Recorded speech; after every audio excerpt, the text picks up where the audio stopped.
इस वक्त की बहुत बड़ी खबर आ रही है।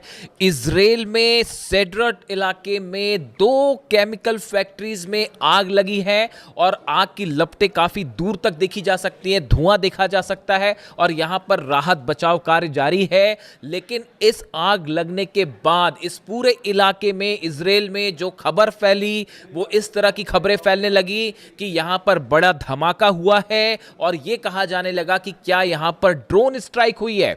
देखिए, इस तरह की खबरें फैली इजराइल में और उसके बाद वहां पर जो स्थानीय लोग हैं उनमें जबरदस्त खौफ का माहौल देखा जा रहा है।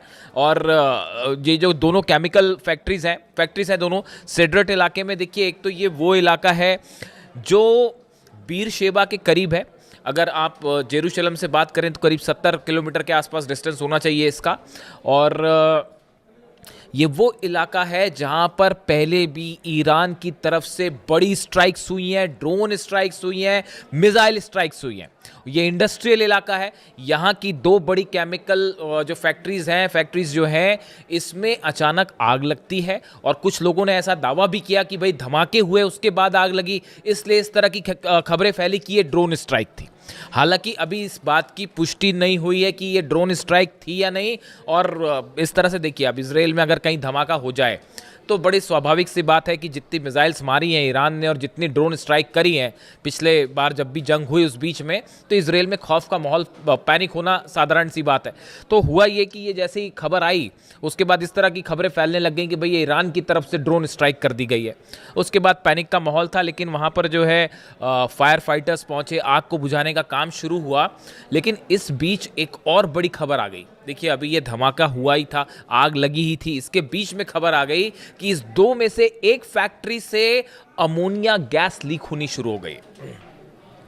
बड़े इलाके में धुआं और आग और धुआं का प्रभाव था। तो उसके बाद ये सेड्रट जो देखिए जो खबर है, द सेड्रट municipality instructed resident of the nearby neighbourhood to remain indoors and keep their windows shut.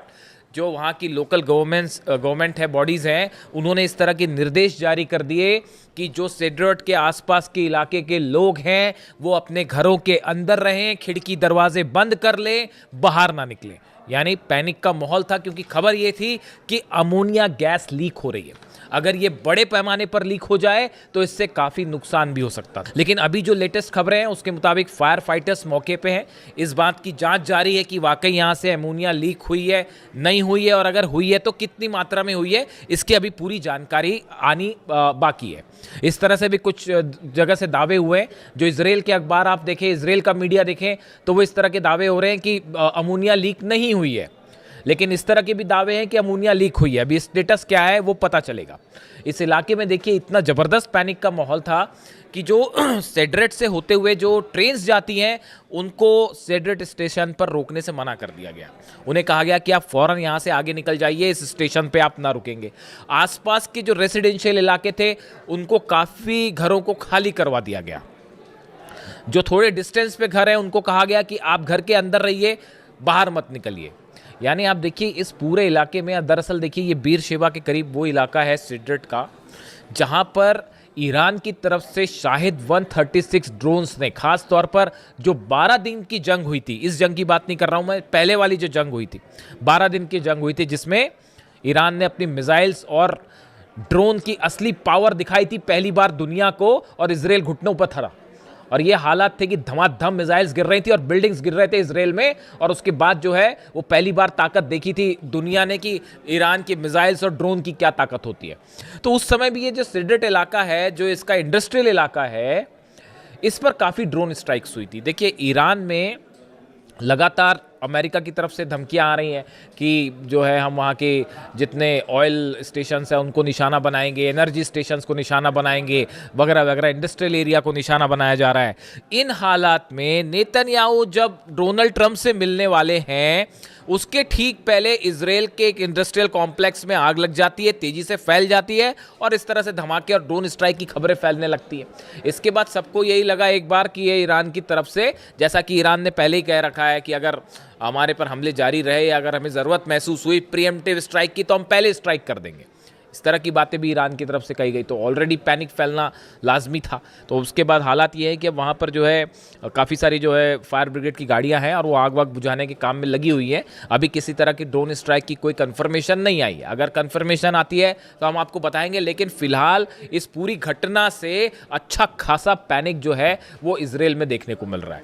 अब देखिए, इसी बीच एक और बड़ी खबर है, मैं अगले वीडियो में इसकी चर्चा करूंगा आपसे, कि इराक में जो स्ट्राइक्स की गई हैं खासतौर पर इरबिल में ईरान की तरफ से, वहाँ इराक में अभी भी हमले जारी हैं, वहाँ पे अभी भी जो है वो दुश्मनों के खिलाफ ईरान की कार्रवाई जारी है।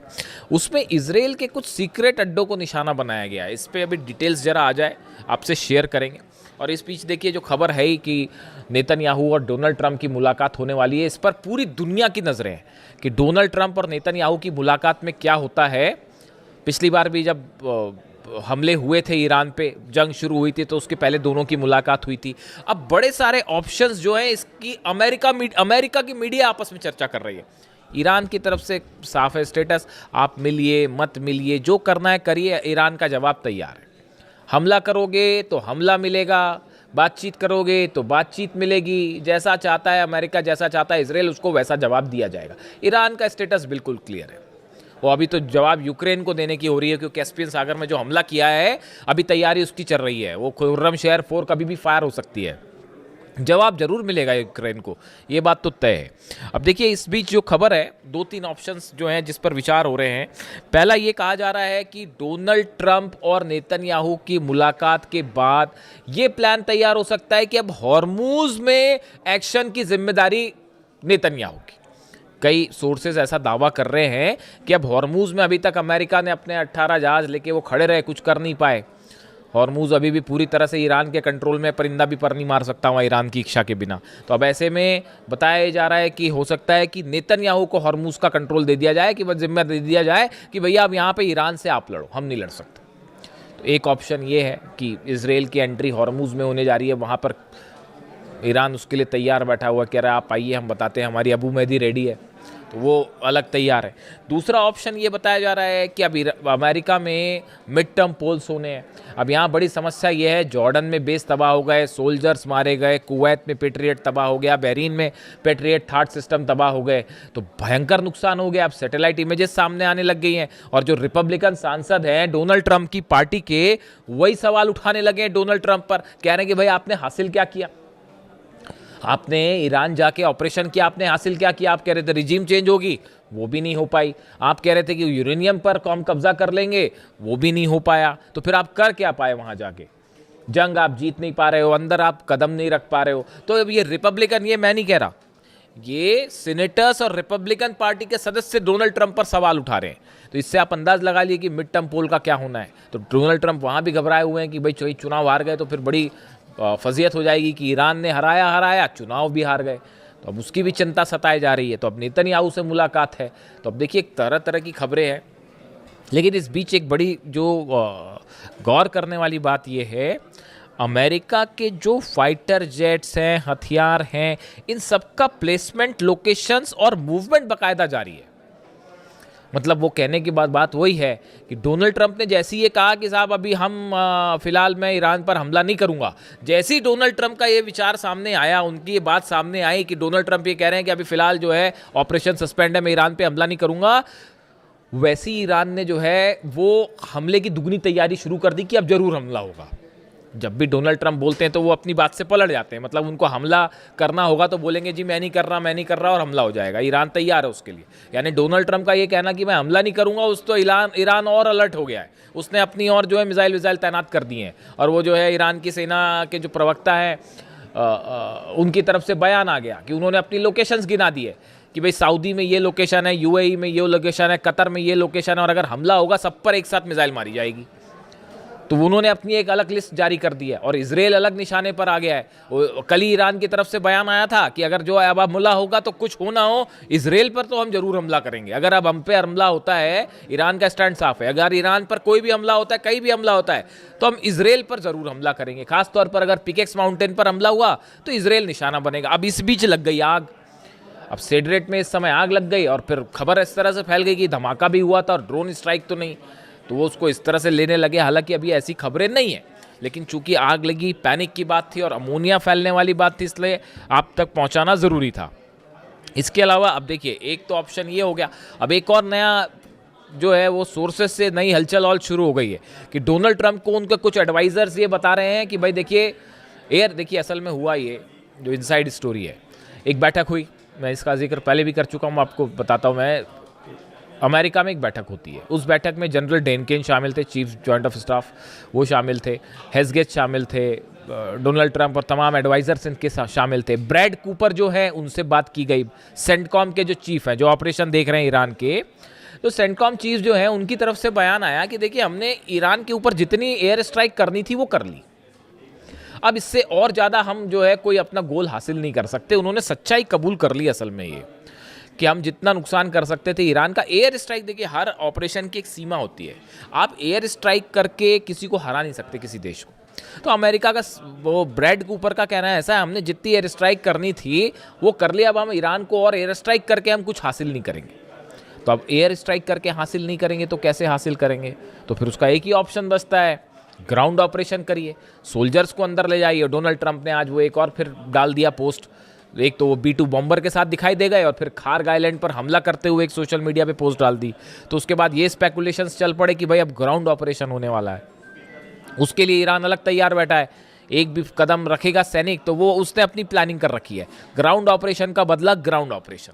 इधर से अमेरिका की सेना घुसेगी, उधर ईरान की सेना जवाब तो देगी, वो लड़ेंगे, वो तो अलग होगी मारकाट, लेकिन उसके बाद ईरान की सेना भी कहीं भी घुस सकती है साहब। ये इस बात को भी समझ लीजिए, पता चला इराक पे कब्जा कर लिया, घुस गए अंदर, कुवैत में घुस गए अंदर, कुछ भी हो सकता है। ये जो है इन्होंने अपनी अलग पॉलिसी तैयार कर रखी है ईरान ने कि वो दुश्मन से एक कदम आगे चलेगा, मतलब जो चीज़ नहीं सोची होगी वो कर लेंगे। इस तरह की खबरें थी भी पहले कि अब जो ग्राउंड ऑपरेशन बार बार जो अमेरिका करता है, ग्राउंड ऑपरेशन, इस बार ईरान की सेना ने भी ग्राउंड ऑपरेशन का प्लान तैयार कर रखा है कि कैसे घुस के मिलिट्री अड्डों पर कब्जा किया जाए अमेरिका के। इसका प्लान भी तैयार है। वो 8 लाख सैनिक ऐसे ही नहीं बैठे और बड़े गुस्से में बैठे हैं साहब अली खामेनी साहब की शहादत के बाद से, वो कुछ भी हो सकता है। तो फिलहाल ये खबर आप तक पहुंचानी ज़रूरी थी। इससे जुड़ा जो भी अपडेट होगा, नेतन्याहू और ट्रंप की मुलाकात पर हमारी खास नज़र रहेगी। वॉशिंगटन से देखते हैं क्या निकल के आता है। जो भी अपडेट होगा आप तक पहुंचाएंगे। Thank you so much.